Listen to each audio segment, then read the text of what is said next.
Okay, hello everyone. Assalamualaikum warahmatullahi wabarakatuh. In this occasion, the material is presentation ya. Jadi materi pada pertemuan kali ini adalah tentang presentasi.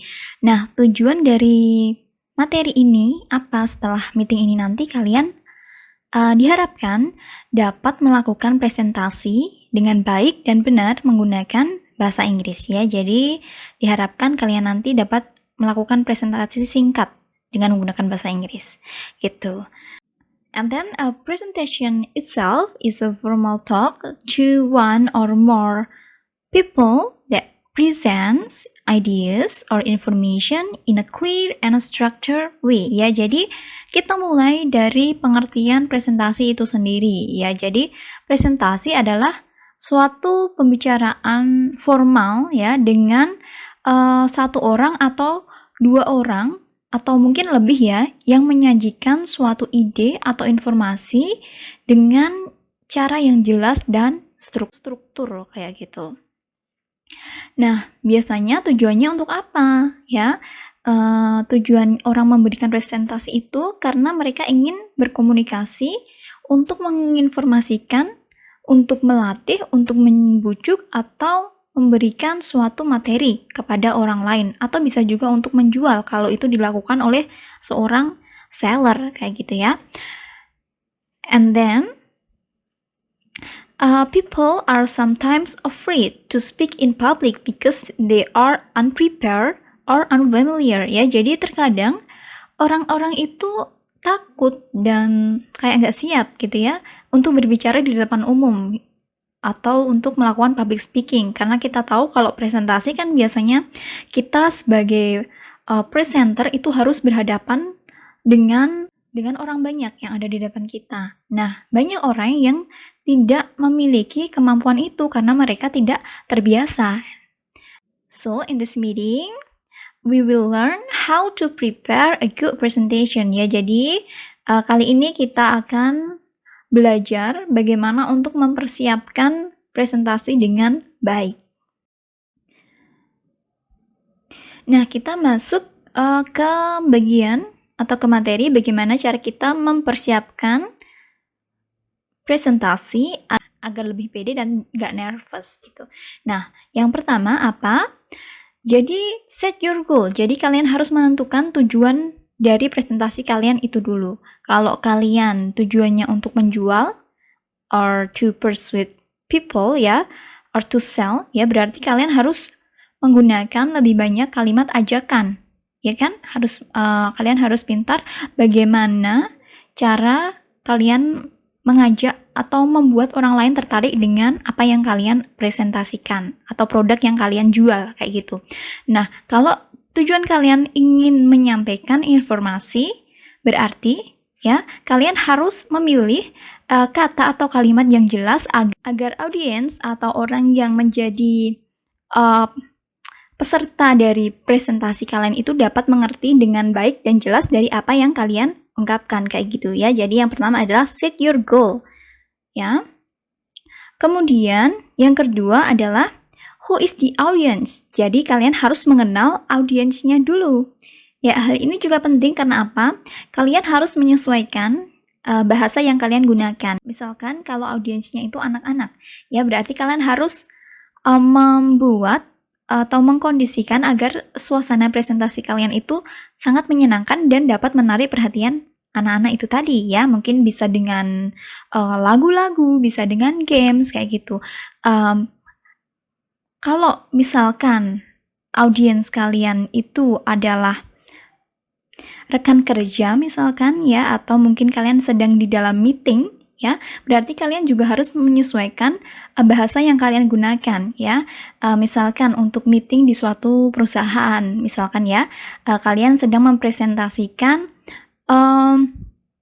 rancangan suatu project gitu ya, berarti ya sebisa mungkin kalian harus menjelaskan dengan detail, dengan jelas ya, dan dengan menggunakan bahasa yang formal ya, karena itu kan di lingkup suatu perusahaan kayak gitu. Jadi kalian harus juga menyesuaikan audiens atau kepada siapa kalian menyampaikan informasi atau materi dalam suatu presentasi. Kemudian yang ketiga adalah venue atau tempat ya. Kalian harus juga mengenal tempat di mana kalian presentasi. Hal ini penting karena apa? Dalam presentasi, terkadang kalian juga harus mengajak peserta atau audiens dari presentasi itu untuk aktif dalam presentasi. Misalkan ya, tempat presentasi hanya berada di depan. Beda dengan jika kalian presentasi di tengah-tengah audiens. Misalkan kalian berpresentasi di atas atau hanya di depan audiens, berarti kalian hanya fokus ke depan aja, ya kan? Karena audiensnya ke depan. Dan sebisa mungkin kalian melihat semua audiens, tidak ke satu penjuru aja. Beda jika kalian berada di tengah-tengah. Misalkan kalian dikelilingi oleh audiens dari presentasi kalian. Berarti kalian harus memperhatikan sekelilingnya. Jadi tidak hanya ke satu sisi aja, berarti nanti kalian harus memutar badan kalian sesering mungkin untuk mengajak audiens itu aktif. Gitu ya. Kemudian adalah waktu dan durasinya gitu. Jadi kalian harus mengenal juga kapan kalian presentasi, waktunya kapan, apakah pagi, apakah siang, apakah sore, apakah malam, dan durasi kalian untuk berpresentasi, gitu ya. Ini penting karena apa? Waktu ini kalian gunakan untuk menganalisis sebelumnya. Kalau pagi, biasanya masih semangat ya. Jadi effort kalian untuk mengajak peserta untuk aktif itu semakin kecil. Beda dengan jika sudah memasuki waktu jam makan siang atau mungkin sore hari, waktu mereka lapar dan waktu mereka sudah ngantuk gitu ya. Jadi kalian di waktu-waktu siang dan sore akan membutuhkan effort yang lebih karena kalian harus menggunakan suatu jurus gitu ya agar mereka bisa lebih bersemangat dan memperhatikan apa yang kalian presentasikan ya. Jadi misalkan seperti tadi kalian bisa menggunakan games atau ice breaking tertentu. Itu contohnya. Dan waktu atau durasi ini penting karena kalian harus bisa memanajemen waktu. Kapan kalian menyampaikan misalkan opening seberapa lama dan juga konten yang ingin kalian sampaikan atau materi yang ingin kalian sampaikan berapa lama, kemudian penutupnya. Jangan sampai kalian hanya terpaku bagaimana membuka kemudian mengajak peserta aktif untuk bersemangat atau semangat dalam mengikuti presentasi kalian, tapi kalian lupa waktu yang akan kalian gunakan untuk menyampaikan materi sehingga kalian kehabisan waktu untuk menyampaikan materi itu tadi. Nah, kemudian yang kelima adalah method ya. Method ini berhubungan dengan tadi.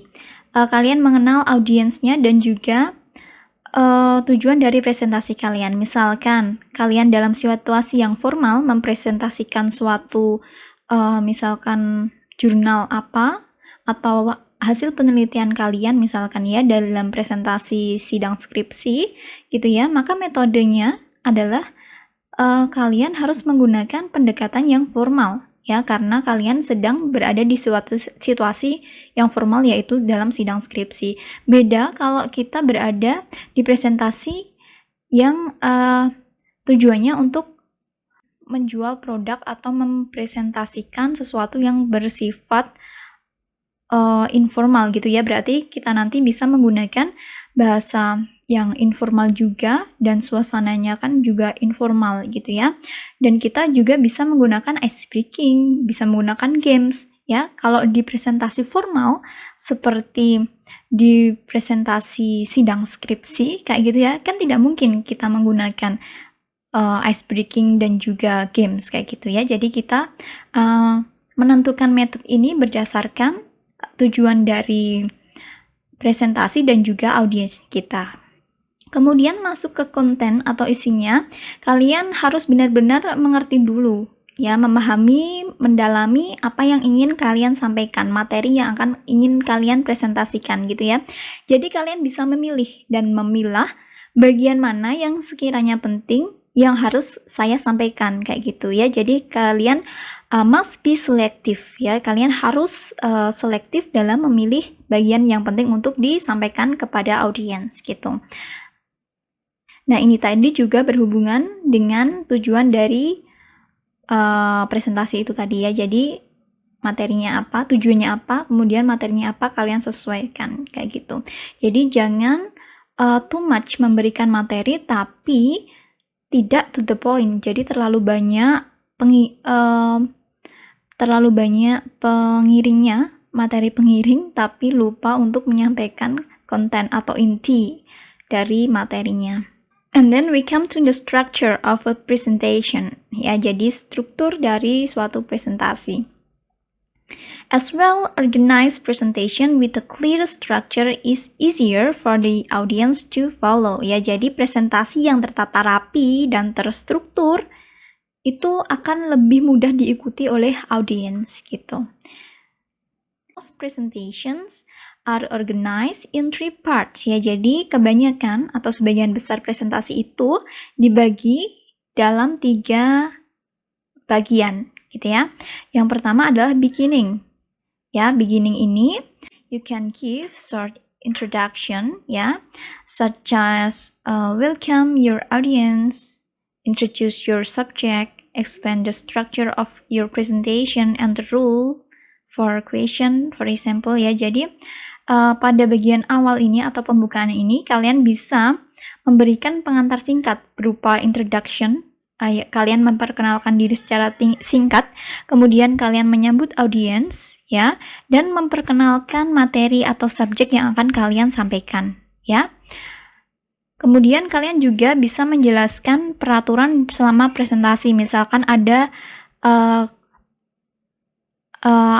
sesi tanya jawab di akhir gitu ya. Jadi kalian bisa sampaikan itu di pembukaan. Kemudian yang kedua is the middle ya. You can make the body of presentation with present the subject itself ya. Jadi inti atau bagian tengah dari presentasi itu adalah tubuh atau inti dari presentasi itu sendiri ya. Jadi kalian mempresentasikan subjek atau materi yang akan kalian sampaikan. Kemudian end atau ending ini you give short conclusion, summarize your presentation, and thank your audience or invite question ya. Jadi di bagian penutup kalian bisa memberikan kesimpulan singkat dari materi yang kalian jelaskan ya. Kemudian kalian bisa memberikan ringkasan ya, ini sama dengan juga kesimpulan tadi ya, bisa memberikan kesimpulan atau ringkasan dari presentasi kalian dan juga ucapan terima kasih kepada audiens. Atau bisa juga kalian akhiri ini dengan mengundang audiens untuk mengajukan pertanyaan kayak gitu. Kemudian hal yang perlu kalian siapkan dalam atau sebelum presentasi adalah notes atau catatan ya. Jadi ketika kalian presentasi, kalian tidak boleh membaca untuk menyampaikan materi presentasi itu tadi. Jadi tidak boleh kalian itu membaca terus gitu ya. Itu namanya bukan presentasi tapi praktek membaca gitu ya. Jadi you can create your own system of notes ya.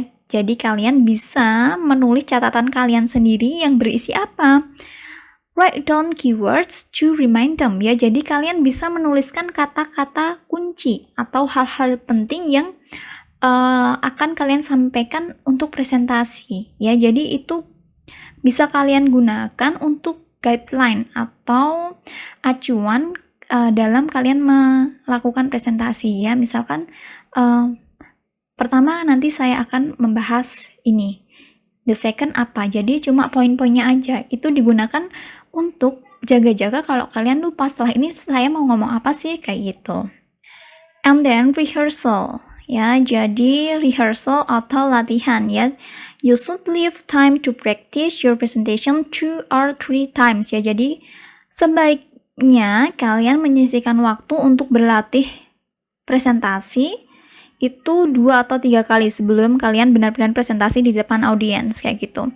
Nah, semakin kalian sering berlatih, maka kalian akan semakin terbiasa dalam menyampaikan suatu materi. Ya, bisa juga misalkan kalian tidak terbiasa di depan umum, kalian bisa coba untuk berlatih di depan cermin dulu. Setelah itu kalau udah kalian merasa, oh kalau di depan cermin aku udah bisa nih, kayaknya udah pede, kalian bisa coba untuk berpresentasi atau mempresentasikan sesuatu di depan orang-orang terdekat kalian, bisa keluarga atau teman kayak gitu ya, dan meminta mereka untuk mengomentari apa sih yang masih kurang kayak gitu. Nah, khusus untuk presentasi bahasa Inggris ya, dengan berlatih itu nanti kalian juga otomatis akan belajar pronunciation ya, karena terkadang kita masih sulit untuk mengucapkan atau pronounce suatu kata, tetapi akan terbiasa jika kita sering mengucapkan kata tersebut. Jadi itu akan sangat membantu untuk kalian tampil di suatu presentasi kayak gitu. Kemudian kita masuk ke useful expression in presentation ya. Jadi ekspresi-ekspresi yang bisa kalian gunakan atau mungkin kalimat yang bisa kalian gunakan dalam setiap part presentation ya. Jadi yang pertama introducing the subject ya. Jadi ketika kalian ingin mengenalkan materi ya, kalian bisa menggunakan kalimat ini. Misalkan I'd like to start by ya. Let's begin by first of all I will apa? Misalkan first of all I will introduce myself first ya. Jadi pertama-tama saya akan memperkenalkan diri saya dulu gitu. Bisa juga pakai ini starting with basmalah. Let's start this presentation gitu misalkan ya. Jadi dimulai dengan membaca basmalah, mari kita membuka atau memulai presentasi ini kayak gitu. Ini contohnya. Jadi kalian bisa menggunakan beberapa kalimat ini untuk memperkenalkan materi atau membuka suatu presentasi gitu. Jika kita sudah selesai menyampaikan suatu materi gitu ya, kalian bisa menggunakan beberapa kalimat ini. Well, I have told you about this material, misalkan gitu. Atau that's all I have to say about this material. We have looked at this material. So much for this material gitu ya. Nah, ini bisa kalian gunakan ketika kalian sudah selesai menyampaikan satu materi gitu ya. Nah, ketika kalian sudah selesai menyampaikan satu materi dan ingin berganti atau melanjutkan ke materi atau bab yang lain gitu ya, atau meneruskan lagi itu, kalian bisa menggunakan beberapa kalimat ini. Misalkan, now we will move on to apa? The next material, misalnya gitu. Kemudian, let me turn now to the next material ya. Jadi saya ingin pindah ke materi selanjutnya. Bisa juga yang simple pakai next gitu ya. Selanjutnya gitu aja boleh. Atau bisa kalian pakai turning to the next material, atau bisa juga disebutkan judul atau subbab materinya secara langsung juga boleh gitu. Bisa juga menggunakan I'd like now to discuss our next material. That is apa disebutkan materinya gitu ya. Jadi saya sekarang ingin mendiskusikan materi selanjutnya gitu.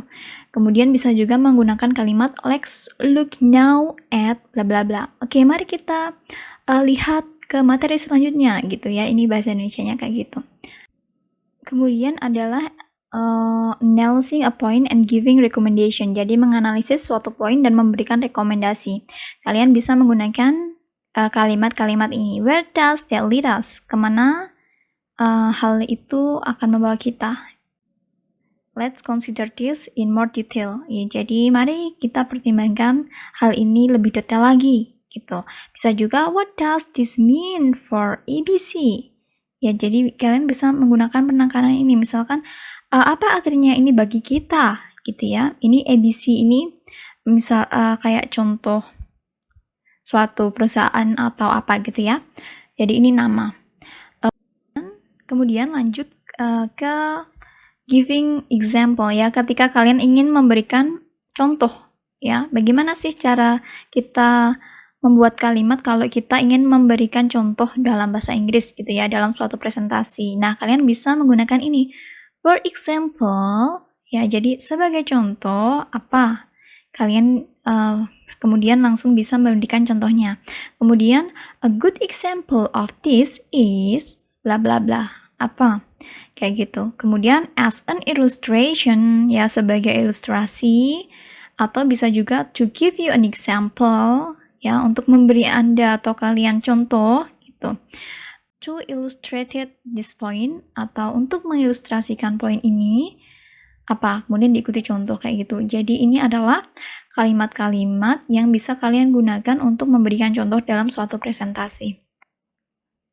Kemudian dealing with the question, ya. Jadi ketika kita menghadapi suatu pertanyaan atau menyambut pertanyaan dari audiens gitu ya, kita bisa menggunakan kalimat ini.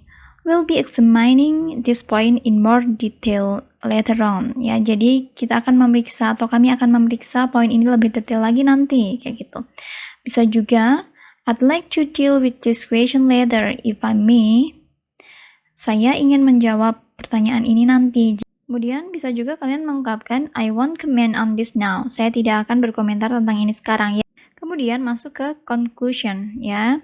Jadi bagaimana kalian memberikan atau cara kalian menyusun kalimat ketika kalian memberikan kesimpulan, ya, dalam suatu presentasi. Misalkan kita bisa menggunakan paling mudahnya itu, ya. Yang paling mudah itu in conclusion, ya. Jadi kesimpulannya saya setuju, misalkan I agree with the material atau apa gitu ya. Jadi mudahnya kalian bisa menggunakan in conclusion. Bisa juga kalian menggunakan kalimat lain seperti let's summarize briefly what we have looked at, ya. Jadi mari kita rangkum secara singkat apa yang telah kita lihat ini kayak gitu. Bisa juga finally let me remind you of some the issues we have covered, ya. Jadi terakhir izinkan saya untuk mengingatkan Anda tentang beberapa masalah atau materi yang sudah kita bahas. Jadi untuk look back the material gitu. Bisa juga pakai if I can just sum up the main points, ya. Jika saya bisa menyimpulkan poin-poin utama, ya, jadi itu nanti bisa diikuti dengan kesimpulan dari materi kalian. Oke, kemudian yang terakhir ini ada tambahan yaitu ordering atau urutan gitu ya. Jadi ketika kita ingin pindah ke satu bab ke bab yang lain, ini sama kayak tadi tapi ini tambahan aja. Kalian bisa menggunakan yang mudah itu firstly, secondly, thirdly, lastly kayak gitu ya. Jadi yang pertama, yang kedua, yang ketiga, yang terakhir kayak gitu. Ini paling common, paling umum digunakan. Bisa juga pakai first of all, then next, after that, finally, kayak gitu. Ini juga bisa kalian gunakan. Kalian tinggal pilih yang mana aja. Tapi jangan lupa, kalau presentasi, strukturnya 3 tadi ya. Ada pembukaan, ada main-nya, materinya, kemudian ada ending-nya atau penutupnya kayak gitu. Oke, ya, jadi setelah ini kalian saya minta untuk membuat presentasi singkat menggunakan bahasa Inggris, ya. Jadi nanti berupa video singkat aja sekitar 1-2 menit, ya, asal kalian sudah mengcover 3 tadi ya. Jadi ada pembukaan, materinya apa, kemudian ada penutupnya, ya. Jangan lupa kalian bisa menggunakan kalimat-kalimat tadi yang di modul, kalian nanti bisa lihat di modul.